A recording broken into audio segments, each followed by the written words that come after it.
This brings us to items 6 and 7, and once again, let's not start reading right here. Let's just note that there are three questions that we have to deal with.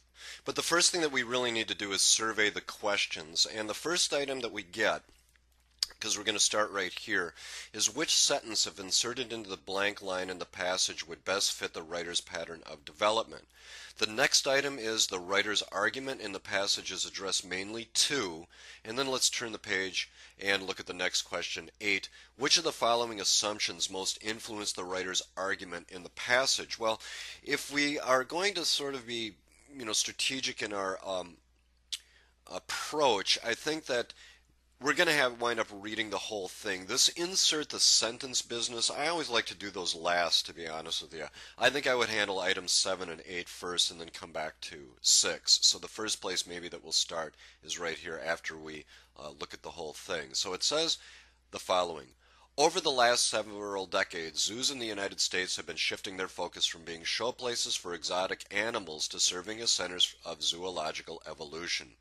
Through interactive displays, demonstrations, and supervised live contact with small mammals, birds, and reptiles, children can learn about animal adaptation and habitats, endangered species, and how humans can contribute to the welfare of local animals. Educators looking for a way to spark student interest in the natural world would be well advised to schedule a visit to the local zoo. So let's start with question number 7. The writer's argument in the passage is addressed mainly to, well, I think it's pretty obvious. Conservationists, no. Animal lovers, no. School teachers looks pretty good to me. Zookeepers, no. School children, no. And basically the whole paragraph is about how to spark interest in children, bringing children to zoological centers for education. Clearly this is aimed toward school teachers.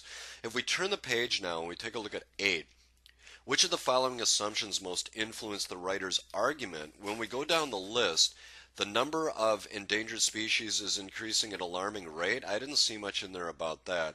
Zookeepers are well informed about the care in their animals. Nah. Most teachers are ill-equipped to provide effective instruction in zoology. Nah. Animals from all parts of the world can be found in typical zoos. No, that leaves us with E. We don't even need to read it, but let's.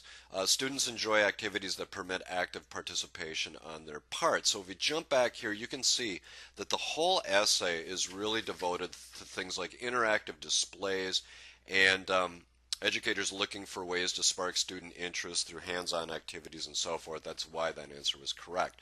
Now going back to the substitute the sentence for the blank, which sentence, if inserted into the blank line in the passage, would best fit the writer's pattern of development? Well, if we read this again, over the last several years, zoos in the United States have been shifting their focus from being show places for exotic animals to serving as centers of zoological education.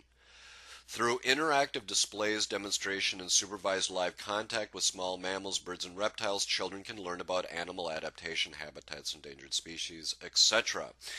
Okay, then in looking at this, if we look at A, many zoos today offer a variety of hands-on educational activities for school groups. That to me fits the best because it's right in line with everything that this is about, getting children involved in zoos and in doing hands-on activities. If you look at B, the first zoo in the United States was established in 1859. That's out. People haven't been exhibiting animals in zoos since ancient times. No. Regular feeding makes zoo animals less active. Nah. Many zoos have interactive gardens and tree-lined paths. Not really. This answer A is the one that best fits in that blank. Okay. So let's now jump on to number 9. Let's skip over to that page. And in looking at this one's really easy. We're going to use the graph below to answer the question. So let's read the question first to see what we're looking at this graph for. And it says right here, in 1999, enrollment in community programs, in community recreation classes and programs was highest in which of the following areas? Indoor sports, outdoor sports, art classes, lifelong learning, or other activities. Well, just by looking at the graph, and noting that arts classes are marked with this symbol right here, if you add up all of these elements right here, you can basically see that it is represented by 30%. And since it's represented by 30% and sort of dwarfing everything else that you see in here, you know that art classes are the correct answer. Okay, so that sort of is, how to move through these questions and being very judicious in which ones we're going to do first and last, and try to get through them to use our time to our advantage when doing this exam. Let's move on to the next set of questions, which will be items 10 through 19. Okay? See you back here in a second.